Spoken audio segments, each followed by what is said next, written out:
संस्कार ज़रूरी है ना, वैसे ही बीज संस्कार भी ज़रूरी रहती है। प्रेगनेंसी से पहले ही हम तो 3 महीने पहले ही ट्रीटमेंट शुरू कर देते हैं। हस्बैंड वाइफ दोनों को दी जाती है एक्चुअली। हस्बैंड में इसलिए दी जाती है कि शुक्राणु बढ़े, मोटिलिटी बढ़े, और हस्बैंड से जो भी थायराइड, बीपी, शुगर जैसे जेनेटिक डिसीज आपके आने वाले बच्चे में नहीं हो, इसलिए हस्बैंड को भी 3 महीने तक दवाई दी जाती है।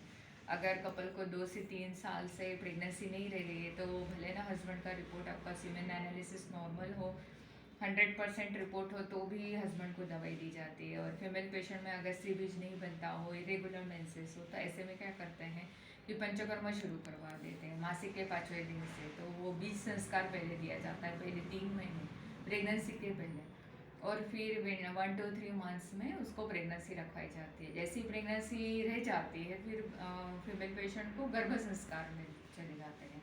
फिर मेल पेशेंट की जो उसके हस्बैंड की दवाई बंद हो जाती है, और फिर सिर्फ वाइफ को 9 महीने तक दवाई दी जाती है। उसमें कुसंवन विधि रहती है। अभी जैसे 22 तारीख गुरुवार को है ये, तो इसमें सारे फीमेल पेशेंट को जो भी प्रेग्नेंट है या जिनको प्रेगनेंसी रखनी है, उसमें ये नेजल ड्रॉप्स दिए जाते हैं, थोड़ी दवाई पिलाई जाती है और श्लोक भी बुलवाया जाता है। इससे बच्चा स्वस्थ आता है, ओजस्वी तेजस्वी आता है और दीर्घायु आता है। तो ये सभी ट्रीटमेंट पेशेंट को दिया जाता है। सुवर्ण प्राशन देते हैं, है ना। तो ये सारे संस्कार रहते हैं, ये आपको अपने बच्चे को देने पड़ते हैं।